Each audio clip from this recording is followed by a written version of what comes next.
Bismillahirrahmanirrahim. Assalamualaikum warahmatullahi wabarakatuh. Mahasiswa yang saya banggakan, selamat datang kembali di pertemuan kedua mata kuliah pengujian perangkat lunak.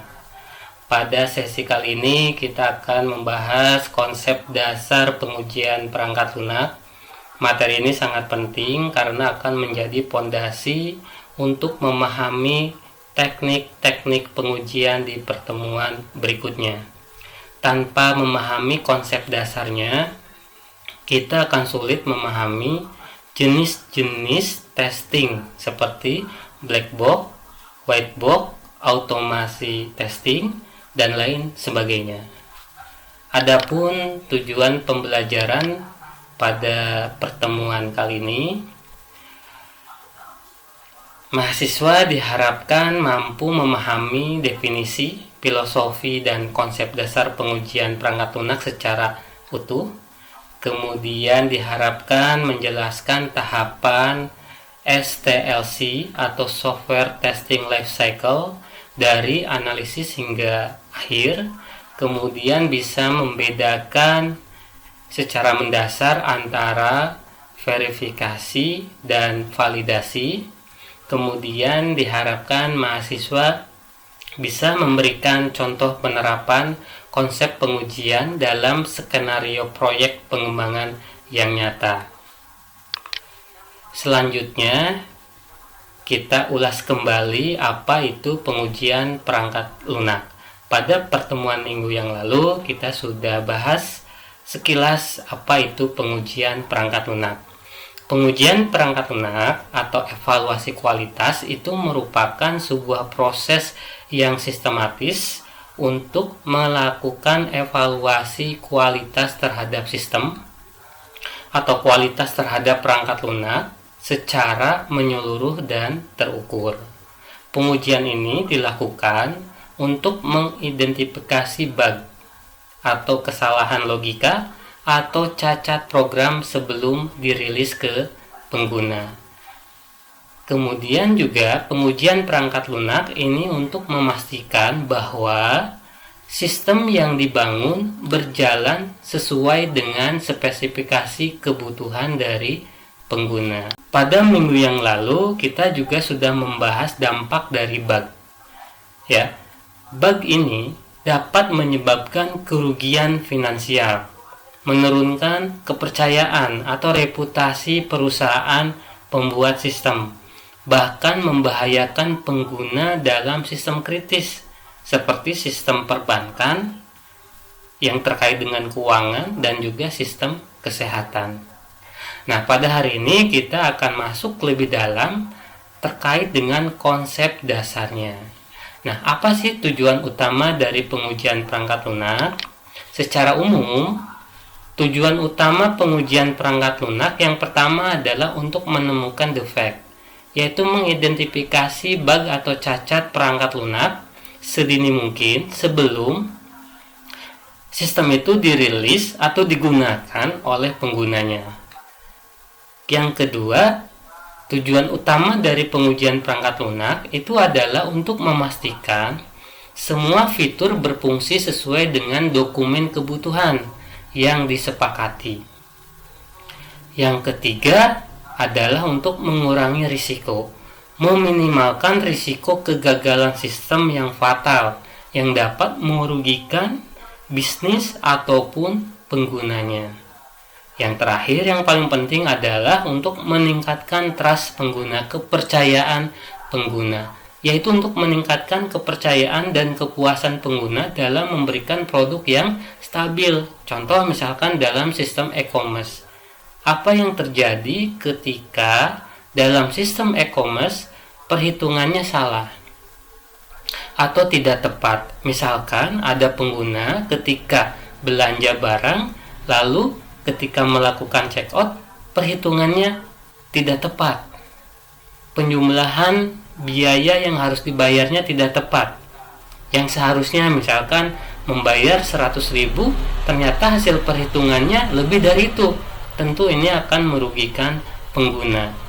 Dan tentu ini akan mengurangi kepercayaan pengguna terhadap sistem e-commerce. Nah, berbeda ketika dilakukan pengujian terlebih dahulu. Bagaimana hasil perhitungan check out-nya? Bagaimana hasil perhitungan diskonnya? Apakah sudah betul atau tidak? Kalau misalkan ada pajak, apa sudah betul atau tidak? Nah, ini dilakukan pengujian terlebih dahulu sebelum digunakan kepada pengguna. Begitu ya. Jadi sangat penting sekali pengujian itu dilakukan sebelum sistem itu dirilis atau digunakan oleh pengguna akhir, begitu. Selanjutnya, kita masuk pada materi yang paling penting dari pengujian perangkat lunak, yaitu STLC. Teman-teman mungkin pernah dengar ya pada mata kuliah di semester sebelumnya, terutama di mata kuliah rekayasa perangkat lunak atau pengembangan sistem informasi, pernah mendengar singkatan atau istilah SDLC ya. Nah, kita akan coba bahas apa itu SDLC dan apa bedanya dengan SDLC secara singkat, begitu ya. Jadi SDLC atau singkatan dari Software Testing Life Cycle. SDLC itu merupakan ya sebuah rangkaian tahapan yang sistematis yang dilakukan selama proses pengujian untuk memastikan perangkat lunak bebas dari bug dan memenuhi standar kualitas. Jadi, pada dasarnya SDLC itu adalah sebuah tahapan yang dilakukan secara bertahap dan sistematis, mulai dari perencanaan sampai pada laporan akhirnya seperti apa, begitu ya. Nah, jadi di dalam SDLC itu mengatur aktivitas spesifik, deliverable atau dokumen hasil, dan kriteria keluar atau exit kriteria yang harus dipenuhi di setiap tahap sebelum lanjut, begitu. Nah, proses terstruktur itu maksudnya adalah memastikan bahwa dalam SDLC pengujian dilakukan secara terstruktur dan terencana. Jadi ada planning, ada perencanaan terlebih dahulu, bukan sebuah aktivitas yang dilakukan secara mendadak atau secara acak ya. Tidak, tetapi harus dilakukan terencana dengan matang. Kenapa? Untuk mendapatkan hasil yang diharapkan. Nah, SDLC juga merupakan sebuah mekanisme untuk bertujuan meningkatkan kualitas produk, mengurangi risiko kegagalan sistem pasca rilis, dan meningkatkan kepercayaan pengguna. Dengan demikian, SDLC memastikan bahwa testing tidak dilakukan secara asal-asalan, tetapi melalui proses yang terstruktur, terdokumentasi, dan terencana dengan baik. Di dalam industri, SDLC menjadi standar kerja tim QA ya, atau software tester untuk menjamin kualitas dari sistem tersebut. Nah, di dalam pengembangan perangkat lunak, teman-teman pernah mendengar istilah SDLC atau Software Development Life Cycle. Bedanya apa? Nah, kalau SDLC itu adalah keseluruhan proses pengembangan perangkat lunak, mulai dari perencanaan, analisis kebutuhan, desain, implementasi atau coding, pengujian hingga pemeliharaan. Jadi kalau kita sederhanakan perbedaan SDLC dan SDLC ya. Jadi kalau SDLC itu mencakup seluruh proses pembangunan sistem atau pengembangan sistem, sedangkan SDLC itu fokus hanya pada proses pengujiannya saja, begitu ya. Jadi lebih spesifik kalau SDLC, atau bisa dikatakan SDLC itu merupakan bagian daripada SDLC. Baik, selanjutnya ini adalah gambaran tahapan dari SDLC secara umum gitu ya. Ada 6 tahap. Nih kalau kita lihat gambar itu seperti lingkaran. Kenapa? Karena dia adalah life cycle ya. Berkelanjutan terus, berkesinambungan begitu ya. Jadi dalam proses itu bisa berkali-kali melakukan planning sampai mendapatkan hasil yang memuaskan. Nah, kita lihat ada apa saja ya tahapannya. Jadi tahapan SDLC yang pertama itu adalah analisis kebutuhan dan risiko atau requirement analysis gitu ya. Yang berikutnya itu adalah membuat perencanaan pengujian atau test planning. Lalu yang ketiga itu mengembangkan bagaimana cara mengujinya atau test case development. Yang keempat, tahap yang keempat yaitu menyiapkan peralatan dalam pengujiannya atau test environment setup.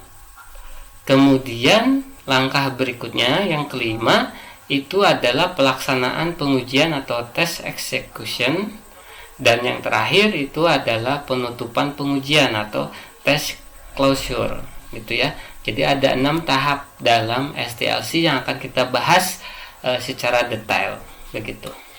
Tahap yang pertama di dalam SDLC ya, yaitu requirement analysis atau tahap analisis kebutuhan. Ini adalah yang paling penting, yaitu untuk mempelajari dokumen kebutuhan QA team ya, tester system ya, atau QA team itu mempelajari dokumen seperti dokumen SRS. Itu apa? Software Requirement Specification gitu ya, atau BRD, untuk memahami fungsionalitas sistem secara mendalam. Jadi harus memahami dokumen kebutuhan yang diperlukan baik oleh pengguna maupun dari segi pengembangnya apa.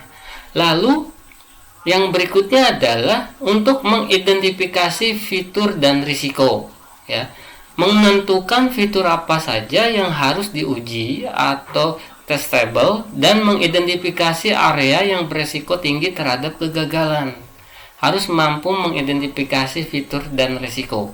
Kemudian juga pada tahap ini itu untuk menentukan jenis pengujian.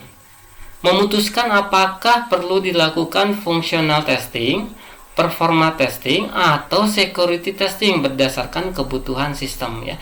Jadi pengujiannya banyak. Ada fungsionalnya, ada performanya, atau security-nya yang dibutuhkan oleh analisis atau yang diperlukan. Kemudian dari tahap pertama ini adalah memahami dengan jelas apa yang harus diuji dan menentukan kriteria penerimaan atau acceptance kriteria gitu ya dari tahap 1 itu. Jadi harus mampu menentukan kriteria penerimaannya seperti apa atau acceptance kriterianya seperti apa gitu ya. Nah, berikutnya tahap yang kedua atau test planning ini yaitu menentukan strategi dan ruang lingkup ya. Mendefinisikan pendekatan pengujian misalkan otomatis atau manual gitu ya, serta menetapkan batasan fitur apa yang akan diuji dan tidak begitu ya, in scope atau out scope-nya seperti apa ya. Jadi setelah memahami analisis kebutuhan, tahap berikutnya itu dalam perencanaan tim QA ini menentukan strategi pengujiannya gitu ya. Jenis testing yang akan digunakannya apa, termasuk sumber daya dan jadwal. Menetapkan peran tim, siapa mengerjakan apa, estimasi waktu pengerjaan, serta jadwal pelaksanaan pengujian agar sesuai timeline rilis begitu. Nah, juga dalam test planning juga di sini tim QA juga memilih alat bantu atau tools apa yang akan digunakan dalam pengujian dan menentukan kriteria kapan pengujian dianggap selesai atau sukses, exit kriteria. Nah, output utama dari test planning atau tahap kedua ini adalah sebuah dokumen test plan yang menjadi panduan utama untuk seluruh tim selama proses pengujian berlangsung. Jadi ada dokumen test plan-nya, begitu ya. Nah, lanjut pada tahap ketiga, yaitu test case development, gitu ya. Yaitu bagaimana cara mengembangkan pengujiannya. test case development. Pada tahap ini, tim QA merancang skenario pengujian yang detail, yang jelas. Fokus utamanya adalah membuat test case dan menyiapkan tes data yang diperlukan untuk memvalidasi fungsi sistem, ya. Jadi tim QA pada tahap ini itu menyusun skenario, mencakup skenario positif, ya, yang normal, bahkan yang negatif, yang errornya seperti apa. Kemudian melakukan persiapan data ujinya, menyiapkan data dummy yang valid dan invalid untuk melakukan pengujian dalam eksekusinya nanti. Nah, contohnya misalkan test case login misalkan. Jadi pada test case development ini misalkan menyiapkan skenario username dan password benar. Nah, harapannya apa? Kalau misalkan username dan passwordnya benar dalam test case login, tentu harapannya adalah berhasil masuk ke dalam dashboard. Kemudian jika password salah, harapannya adalah muncul pesan error atau password salah, gitu ya. Kemudian kalau misalkan filenya kosong, harapannya apa? Harapannya adalah ada validasi data tidak boleh kosong. Kemudian kalau misalkan akun terkunci, harapannya apa? Kalau akun terkunci, harapannya misalkan redirect ke halaman bantuan atau unlock begitu. Jadi test case development itu adalah mengembangkan bagaimana cara ujinya, gitu ya. Nah, jadi mencakup tadi ada skenario positif dan negatif, gitu ya. Ada yang valid dan ada invalid. Seperti tadi contoh login, kalau benar bagaimana, kalau salah bagaimana, kalau kosong bagaimana harapannya, begitu ya. Kemudian kalau terkunci bagaimana. Nah, itu dibuat skenarionya seperti apa, gitu ya. Nah, selanjutnya tahap yang berikutnya adalah test environment setup, ya. Ini maksudnya adalah menyiapkan persiapan baik hardware, software, ya, server database dan jaringan yang diperlukan dalam melakukan pengujian. Jika misalkan itu menggunakan pengujian otomatis, ya maka kita memerlukan tools, gitu ya, atau aplikasi apa yang akan digunakan untuk pengujiannya. Jadi disiapkan. Kemudian juga dalam tahap ini melakukan konfigurasi data uji, ya, mengatur parameter sistem, membuat akun pengguna untuk testing dan menyiapkan data dummy yang valid untuk skenario pengujian, ya. Kemudian juga pada tahap ini memastikan tools yang diperlukan, ya, seperti Jira, kemudian Selenium ataupun yang lainnya sudah terintegrasi dan siap digunakan. Tentu untuk aplikasi ini atau software ini sesuai dengan yang dibutuhkan untuk pengujiannya, gitu ya. Nah, tujuan utama dari test environment setup ini adalah memastikan lingkungan pengujian stabil, konsisten, dan dapat direplikasi semirip mungkin dengan lingkungan produksinya, begitu ya. Selanjutnya, test execution atau tahap pengujian. Nah, tahap kelima yaitu tahap pengujian atau test execution. Nah, pada tahap ini tim QA itu melakukan pengujian, langkah-langkah pengujian sesuai test case, baik yang manual atau otomatis, gitu ya. Jadi kalau misalkan test case-nya manual ya dilakukan secara manual. Kemudian kalau test case-nya otomatis ya dilakukan dengan software apa, tahapannya seperti apa. Nah, pengujiannya dilakukan dan mencatat hasil aktual dan hasil yang diharapkan. Jadi aktualnya bagaimana, begitu ya. Kemudian hasil yang diharapkannya juga bagaimana. Jadi dicatat. Yang selanjutnya pada tahap ini juga melaporkan defect atau bug, ya. Jadi ketika pengujian juga ketika menemukan bug atau kesalahan juga dicatat. Jika ditemukan ketidaksesuaian, bug dilaporkan secara detail disertai bukti screenshot, gitu ya, atau lognya seperti apa ke developer melalui bug tracking tool misalkan, ya, atau dicatat terlebih dahulu seperti apa kesalahannya. Nah, itu harus terdokumentasi Biar apa? Ya biar memudahkan developer melakukan perbaikan. Kemudian pada tahap ini juga dapat melakukan retesting dan regression gitu ya. Melakukan pengujian ulang, retest setelah bug diperbaiki dan memastikan perbaikan tersebut tidak merusak fitur lain atau regression namanya.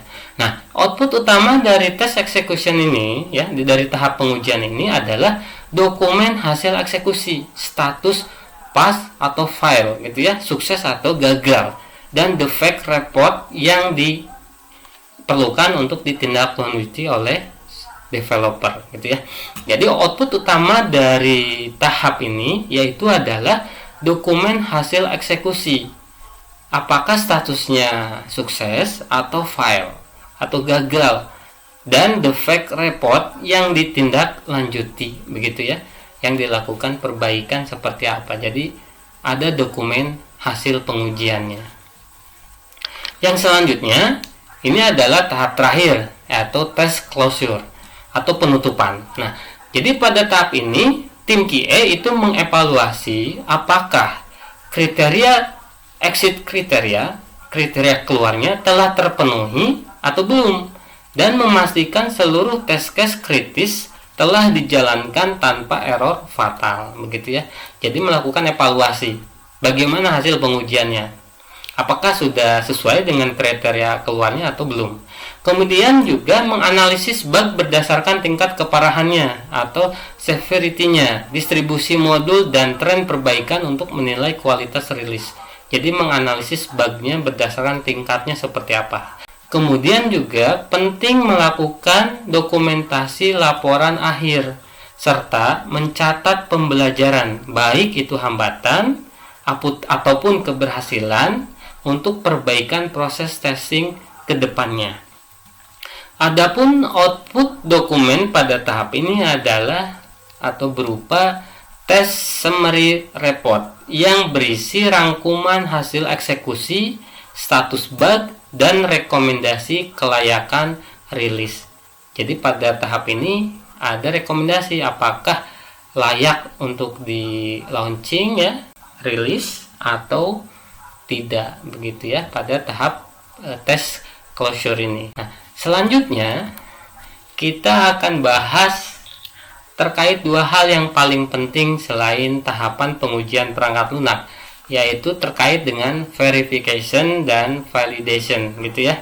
Nah, verifikasi itu adalah proses memastikan bahwa perangkat lunak dibangun sesuai spesifikasi atau desainnya. Jadi verifikasi biasanya dilakukan gitu ya tanpa menjalankan program, misalnya melalui review dokumen, inspeksi kode gitu ya, atau diskusi teknis. Jadi verifikasi ini berfokus pada proses pengembangannya atau proses pembangunannya. Jadi menjawab pertanyaan apakah kita membangun sistem dengan benar sesuai rancangan atau belum. Itu adalah verification. Jadi verification itu adalah bertujuan mencegah error gitu ya, bertujuan mendeteksi kesalahan pada tahap awal atau requirement dan design untuk mencegah bug masuk ke tahap coding. Itu verification. Jadi menjawab pertanyaan, are we building the product right gitu ya, apakah kita membangun sistem dengan benar sesuai rancangan gitu. Itu verification ya. Jadi proses memastikan bahwa sistem yang kita bangun itu sesuai tidak dengan spesifikasi desain yang diharapkan begitu ya, yang dibutuhkan atau yang ditentukan begitu. Nah, itu verification. Nah, berikutnya adalah validation. Validation itu apa? Nah, validation itu adalah proses memastikan bahwa perangkat lunak yang dibangun memenuhi kebutuhan dan harapan pengguna yang sebenarnya gitu ya. Nah, jadi metode dan teknik validation itu adalah melibatkan eksekusi program secara dinamis, seperti fungsionalnya seperti apa, sistem testingnya bagaimana, dan integration testingnya bagaimana ya. Jadi fokus utamanya adalah menjawab pertanyaan kritis. Are we building the right product gitu ya? Apakah kita membangun sistem yang benar? Bedanya antara verifikasi dan validasi tadi ya. Jadi kalau verifikasi itu hanya pada sampai apakah sistem yang dibangun itu sesuai dengan kebutuhan, iya atau tidak, begitu ya. Nah, tetapi kalau validasi itu apakah sistem kita ini sudah benar gitu ya. Nah, sehingga untuk menjawab pertanyaan ini maka perlu dilakukan pengujian user acceptance atau penerimaan dari pengguna, yaitu tahap krusial di mana pengguna akhir menguji sistem secara langsung untuk memvalidasi kesesuaian dengan kebutuhan bisnis gitu ya. Nah, berikutnya kita akan coba agar lebih jelas lagi ya perbedaan antara verifikasi dan validasi ya, perbedaan mendasar dalam memastikan kualitas perangkat lunak dari segi verifikasi dan validasi. Jadi kalau verifikasi itu fokus pada proses, kalau validasi itu adalah fokus pada produk. Contoh, fokus pada proses ya, memastikan dokumen, desain, dan kode sesuai dengan standar. Sementara di validasi itu memastikan bahwa sistem memenuhi kebutuhan dan ekspektasi dari usernya, begitu ya. Nah, kemudian yang berikutnya adalah dari segi metode. Kalau verifikasi itu metodenya statis tanpa menjalankan program, yaitu berupa review, walkthrough, inspeksi, gitu ya. Tetapi kalau validasi itu menggunakan metode dinamis, yaitu menjalankan program. Bagaimana hasil pengujian fungsionalnya atau bagaimana hasil pengujian penerimaan dari usernya, UAT-nya bagaimana gitu ya. Kemudian dari segi timing waktu, kalau verification itu dilakukan di awal fase pengembangan, yaitu sebelum coding selesai. Tetapi kalau validasi itu dilakukan setelah coding selesai atau modul siap diuji. Nah, contohnya dalam verification itu adalah review dokumen SRS dan desain gitu ya. Jadi melakukan review terhadap tampilannya seperti apa, sesuai dengan rancangan atau belum. Kemudian dokumen analisis kebutuhannya apakah sudah sesuai dengan harapan yang diharapkan oleh pengguna atau belum, begitu ya. Kemudian kalau validasi contohnya misalkan uji coba fitur login dan check out gitu ya. Berarti sistemnya sudah jadi, begitu kalau validasi. Itu berbeda ya, berbeda antara verification dan validation ya. Mudah-mudahan dari penjelasan ini bisa tak perbedaannya, begitu ya. Nah, selanjutnya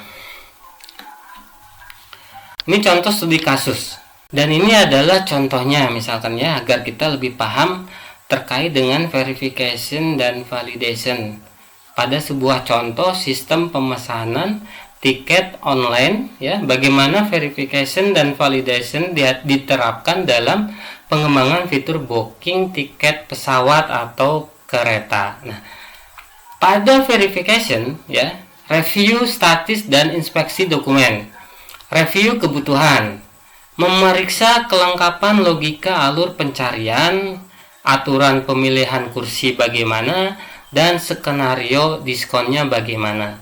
Kemudian review desain, memvalidasi skema database untuk stok tiket, dan wireframe antarmuka pengguna atau UI UX-nya, dan kode review ya, yaitu melakukan pengecekan kualitas kode pada modul validasi input dan keamanan transaksi pembayaran. Sementara pada tahap validasinya, yaitu testing dinamis dan eksekusinya, misalkan dengan melakukan simulasi pemesanan, yaitu dengan cara melakukan booking tiket secara end-to-end dari mulai pencarian hingga konfirmasi pesanan gitu ya. Nah, itu udah sesuai atau belum ya, berjalan atau tidak. Nah, gitu. Kemudian uji pembayaran, yaitu melakukan pengujian berbagai skenario pembayaran ya, sukses, kemudian saldo kurang ya, time out ya, kartu ditolak dan sebagainya. Bagaimana harapannya, apakah sudah sesuai atau belum gitu ya. Kemudian memastikan etiket terkirim, yaitu dengan memverifikasi email masuk yaitu dengan memverifikasi email masuk berisi etiket dengan data penumpang dan jadwal yang benar. Apakah sudah ada verifikasi email atau belum gitu ya. Bisa kita sederhanakan bahwa kalau verifikasi itu untuk menjawab apakah kita membangun produk dengan benar gitu ya, apakah kita membangun sistem dengan benar. Sedangkan validasi itu adalah menjawab apakah kita membangun produk yang benar gitu ya. Artinya kan berarti harus dilakukan pengujian dulu, validasi dulu ya, sistemnya sudah ada begitu ya. Kalau validasi, kalau verifikasi itu belum. Tetapi apakah rancangannya sudah sesuai atau tidak? Berikutnya adalah ringkasan materi. Kita bisa menyimpulkan beberapa hal pada pertemuan kita kali ini. Yang pertama, pengujian perangkat lunak bukanlah sekadar tahap tambahan dalam pengembangan, tetapi merupakan bagian yang sangat krusial. Tanpa pengujian yang baik, sebuah sistem berisiko mengalami kegagalan, menimbulkan kerugian, bahkan menurunkan kepercayaan pengguna. Kita juga sudah memahami bahwa SDLC atau Software Testing Life Cycle membantu proses pengujian menjadi lebih terstruktur, sistematis, dan terdokumentasi. Dengan adanya tahapan yang jelas, mulai dari analisis kebutuhan hingga penutupan pengujian, tim QA dapat bekerja lebih terarah dan profesional. Selain itu, kita juga sudah membedakan dua konsep penting, yaitu verification dan validation. Verifikasi itu memastikan bahwa sistem dibangun dengan benar sesuai spesifikasi, sedangkan validasi memastikan bahwa sistem yang dibangun memang sesuai dengan kebutuhan pengguna. Keduanya berbeda, tetapi saling melengkapi. Tanpa verifikasi, sistem bisa menyimpang dari desain. Tanpa validasi, sistem bisa saja sesuai desain, tetapi tidak sesuai kebutuhan pengguna. Jadi, kualitas perangkat lunak tidak terjadi secara kebetulan. Kualitas itu adalah hasil dari proses yang direncanakan dan dijalankan dengan disiplin. Berikutnya, agar kita lebih memahami materi yang sudah kita bahas ini, mari kita diskusikan beberapa hal berikut ya. Yang pertama adalah mengapa SDLC dianggap sangat penting dalam sebuah proyek pengembangan perangkat lunak. Apa resikonya jika proses ini diabaikan? Yang kedua, dalam praktik modern seperti Agile dan DevOps, SDLC bahkan berjalan paralel dengan SDLC. Artinya, proses testing dilakukan sejak awal pengembangan, bukan hanya di akhir. Lalu, di mana letak perbedaan SDLC dengan SDLC, gitu ya? Kemudian yang ketiga, berikan satu contoh kasus sederhana selain tiket online yang dapat membedakan aktivitas verifikasi dan validasi secara jelas.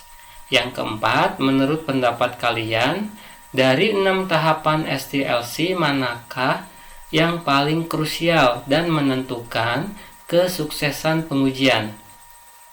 Jelaskan alasannya. Silahkan diskusikan dengan memberikan argumentasi yang logis dan contoh yang relevan ya. Nah, jadi ini diskusinya ya. Mudah-mudahan terlihat ya. Baik, itu saja yang bisa saya sampaikan pada materi kedua ini. Kita ketemu lagi pada materi berikutnya. Kita akan kupas jenis-jenis pengujian perangkat lunak. Terima kasih. Wassalamualaikum warahmatullahi wabarakatuh. Terima kasih sudah menonton video ini. Jangan lupa klik tombol like, komen, dan subscribe. Sampai jumpa pada video selanjutnya.